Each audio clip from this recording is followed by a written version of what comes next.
Hello বন্ধু, দেখো আমি আবার সেই রেসিপিটা নিয়েই এসেছি। তো আমি এখানে হাঁসের ডিমের কোরমা বানাবো। তো এইখানে নিয়ে নিয়েছি আমি 6টা হাঁসের ডিম সিদ্ধ করা। আর এখানে নিয়েছি একটু কাজু বাদাম বাটা। এর মধ্যে আছে এর মধ্যে আছে আদা রসুন আর পেঁয়াজ বাটা, আর কাঁচা লঙ্কা গোটা দেব, আর একটু দেব দুধ, সেটা এখনও আনা হয়নি। আর এখানে আমি কড়াটা জেলে দিয়ে গরম করতে দিয়েছি। এইবার আমি এই ডিমগুলোকে একটু চিড়ে নেব, এই ছুরির সাহায্যে এগুলো কেটে নেব যাতে মশলাগুলো ভেতরে ঢুকে যায়। এখানে আমি সাদা তেল দিয়ে দিয়েছি, এটা সরষের তেলও করা যায়। তো আর একটুখানি এর মধ্যে আমি ঘি দিয়ে দিলাম, বেশি না, অল্প একটু ঘি। যার ইচ্ছা না হলে ঘি না দিলেও চলবে, কিন্তু ঘি দিলে বেশি ভালো হয়, কিন্তু সেটা খুব কম। আমি দেখিয়ে দিলাম কতটুকু দিতে হবে। এইবার আমি এর মধ্যে এই পেঁয়াজগুলো ছেড়ে দিলাম। এগুলো আমি ভাজবো, এই পেঁয়াজগুলো আমি ভেজে নেব।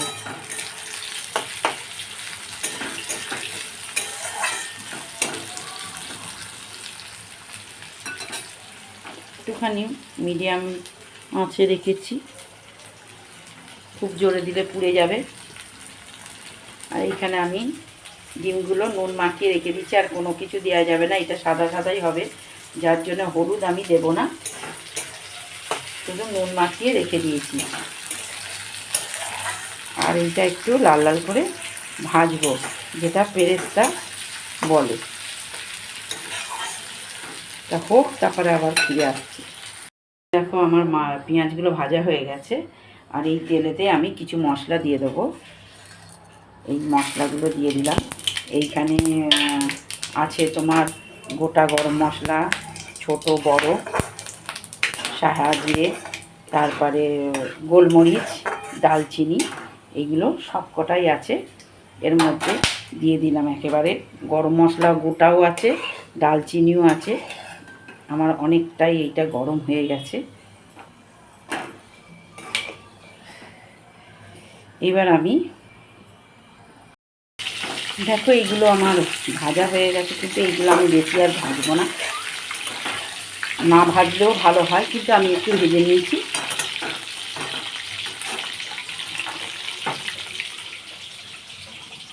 দেখো এইখানে আমি আদা রসুন আর পেঁয়াজ বাটাটা দিয়ে দিয়েছি। আর একটা জিনিস আমার একটু ভুল হয়ে গেছে, আমি এই যে গরম মশলা, গোটা গরম মশলা যে মশলাগুলো দিয়েছি, এইগুলো আমার ডিমটা ভাজার আগেই আমি দিয়ে ফেলেছি, অতটা খেয়াল করিনি। আর ওই ডিমের সাথে ওগুলোও খুব ভাজা হয়ে গেছে।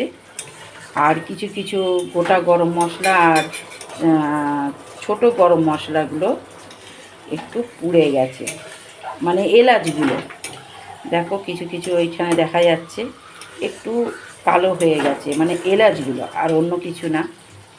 এটা আমার আগে দেওয়াটা ঠিক হয়নি, এটা আমার পরে দিলেই হতো, এটা পরেই দেয়, আমি আগে দিয়ে ফেলেছি, খেয়াল করিনি। তো এই মশলা দেওয়ার জলটা আমি একটু ঢেলে দিলাম, পুরোটাই ঢেলে দেবো, কারণ এইগুলো এখনও কষা ঠিক মতন হয়নি, আমাদের দেখাতে পাচ্ছি না হাতে মোবাইল, তাহলে এই কাঁচা গন্ধটা থেকে যাবে। ওই জন্য এই মশলাটা দিয়ে করে নিই, তারপরে বাকিগুলো দেখাচ্ছি। বাদামটা দিয়ে কিছুটা কষা হয়ে গেছে, আর এইবার এখন আমি নুন দিইনি, এবার আমি একটু নুন দিয়ে দেবো। এবার নুনটা আমি সেইভাবে এখন দেব না, পরে চেকে আবার একটু দেবো, কারণ নুন হয়ে গেলে জিনিসটাই নষ্ট হয়ে যাবে। নুন দিয়ে ভেজেছিলাম ডিমটাকে।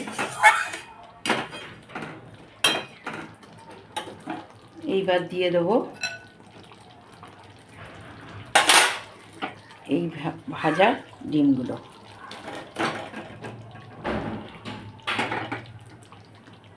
আর তার উপরে দিয়ে দেবো এই যে কিছু ভেজে রেখেছিলাম পেঁয়াজ বেরেস্তা, এইগুলো কিছুটা এর মধ্যে দিয়ে দিলাম।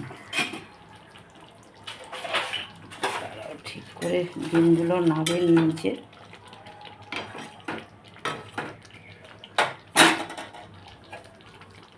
অল্প কিছু দেব আর বাকিটা পরে দেব।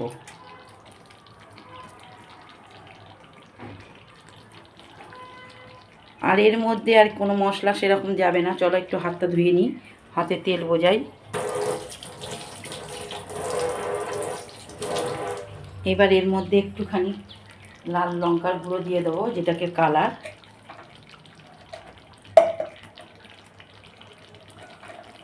যাতে একটু ভালো লাগে দেখতে।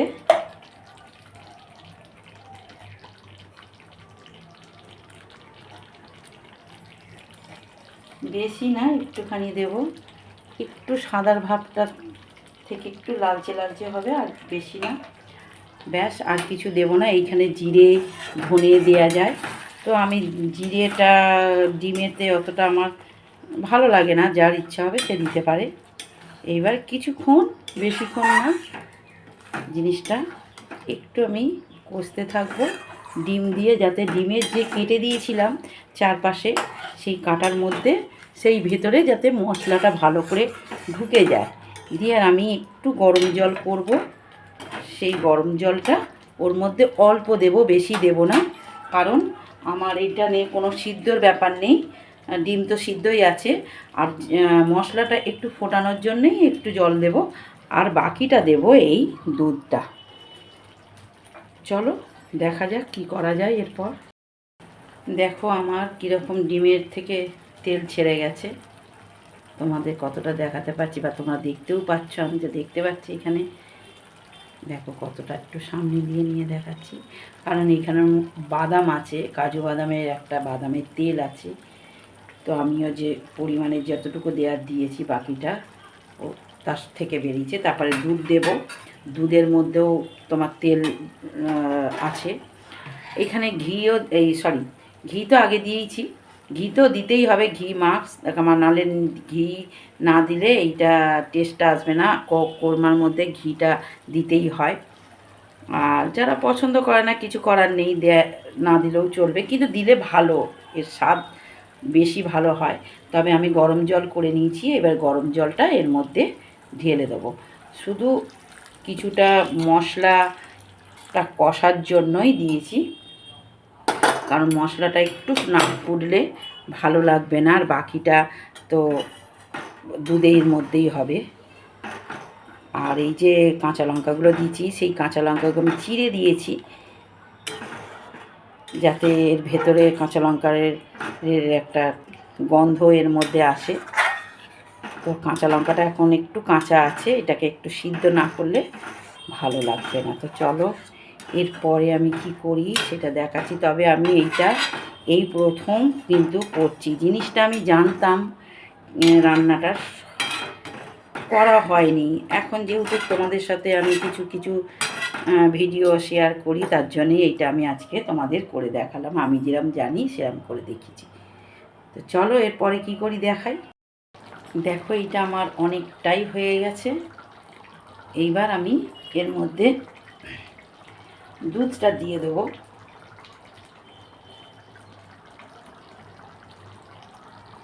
এর মধ্যে আমি আগে কিছুটা দুধ দিয়ে দিয়েছিলাম, তোমাদের দেখানো হয়নি।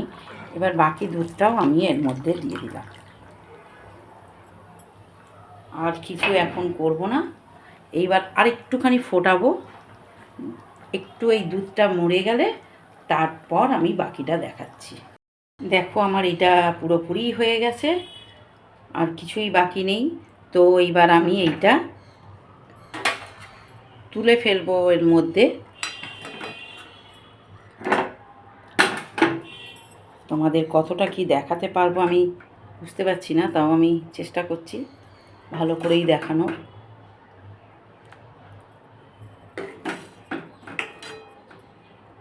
আমি হাঁসের ডিম দিয়েই এইটা করেছি, কারণ এটা পোলট্রির ডিমও হয়, সব ডিমেই হবে। আমার বাড়িতে হাঁসের ডিম ছিল, আমি তাই হাঁসের ডিম দিয়েই এইটা বানিয়েছি।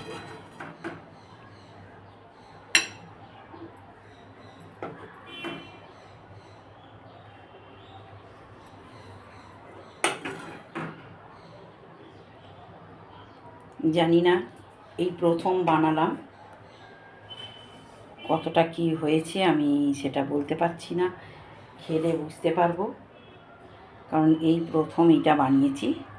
এইবার যে পেরেস্তাটা এইটা করা ছিল এইখানে, এইটা আমি এর ওপর এখন ছড়িয়ে দেবো। তো দাঁড়াও, এই দিকটা আমি জায়গাটা আমি নিয়ে আসি, তাহলে আমার তোমাদের দেখাতে সুবিধা হবে, কারণ আমি তো এখনও রান্নাঘরের মধ্যেই আছি, আমি এখনও টেবিলে নিয়ে যাইনি।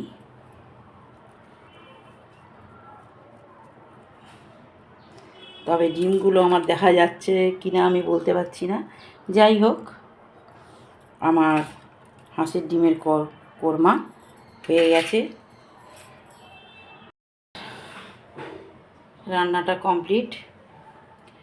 তো যাই হোক, আমি এই রান্নাটা কীরকম করেছি তোমরা দেখে বলো, ভালো লাগলে কমেন্ট করো, লাইক করো, ফলো করো, আর ইউটিউবে যে বন্ধুরা আমার দেখছো তারা আমাকে সাবস্ক্রাইব করো প্লিজ, তোমরা আমার পাশে থেকো। আর আমি যতটা যেরকম জানি সেই রকম রান্না করে তোমাদের সঙ্গে শেয়ার করব।